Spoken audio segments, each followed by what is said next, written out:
Hi guys, I hope you're all doing well. We just entered the summer period, and even though UK is not exactly the hottest place on earth, it does have some occasional heat waves which can warm up our rooms pretty quickly.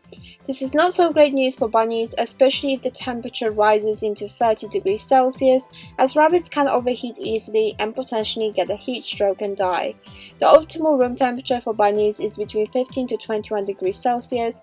When the temperature progressively rises, the chances of getting overheated also increases.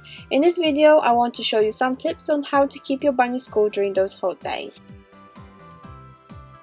Open your windows and close any curtains or blinds and keep them closed throughout the day. This will keep your room aired out whilst blocking the direct sunlight. Use an oscillating or rotating ceiling fan. Make sure the oscillating fan is rotating and not just focused on a specific area to ensure the maximum air circulation in the room. Make sure you don't point your fan directly onto the bunny, as it could make them even hotter. That's due to the fact that rabbits do not sweat and pant like humans. Therefore, they don't experience the same evaporation as we do from the fan. If you're lucky to have air conditioning in your house, I know most people in UK don't, myself included, please turn it on to keep your room cool. Setting it to 20 degrees Celsius is ideal. Make sure your bunny has access to cool fresh water all the time. Ensure to change the water more frequently than usual. You can also pop some ice cubes as well to keep it cool for longer. Make sure you're using a water bowl and not a water bottle. Water bottles do not provide enough hydration for your bunnies and are more difficult to clean. Rabbits also are more likely to drink from a bowl than a bottle, as it's more natural for them. Freeze some water bottles or any empty liquid bottles that you have in the house that you can fill with some water. They can be any size you have. You can freeze them overnight to be used the next day, or leave them in the freezer for a few hours during the day. Once they're frozen solid, you can either place a sock over them and tie a knot at the end if you're using a smaller bottle to keep them nice and cozy for bunnies to lay next to. If you have a blanket area for them to chill, you can place the bottle under the blanket and put the blanket over it, or you can just place the bottle in a space without anything covering it. Just make sure to remove the label first to avoid your bunny ingesting plastic. If you prefer to use cold packs instead, these are great to put around your bunny's space as well.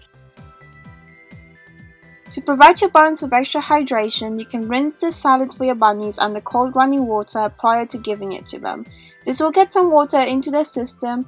Just make sure not to overdo it, as too much water in the veggies may cause tummy issues. Rabbits regulate the body temperature through the ears. If you notice the ears are getting too warm, mist them with some cold water in a spray bottle. If you don't have a spray bottle, wet your hands in cold water and gently rub the water onto the ears. Never submerge or bathe your bunny, as they can go into shock and die. Like I said in my previous videos, brushing your bunny regularly is very important for their well-being. It's even more important during the hot days, as the winter coat will insulate that heat. Brushing will get rid of the excess fur and help them cool down. I highly recommend brushing them daily during those days. If you have a longer haired rabbit, such as an Angora, you can also give them a trim to get rid of the excess fur. And lastly, remove any thick blankets and fleece made out of polyester, as it's a thermal conductor that not only gets hot quickly but also retains that heat for a long time.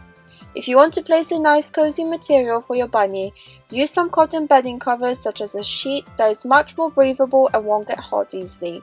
You can also spritz the covers with cold water and put in the fridge for 15 minutes to get the added cooling effect even more. Before I wrap up this video, I just wanted to mention the signs and symptoms of bunnies that are experiencing a heat stroke. Those include reddened ears, which will feel hot to the touch, and the blood vessels will also be noticeably bigger and more pronounced. Your bunny might act lethargic and have very slow movements. They might be uncoordinated. They could be very confused or even fall unconscious suddenly. The breathing could be very fast and shallow with flared nostrils, which might appear as panting. And lastly, they may drool as they forget to swallow while trying to breathe. If you notice any of those signs and you're worried that they're having a heat stroke, contact your vet straight away to get further advice. That's it for this video. I hope you enjoyed it and found it helpful. Please comment, like and subscribe, and stay nice and cool with your bunnies, and I'll see you all very soon. Bye!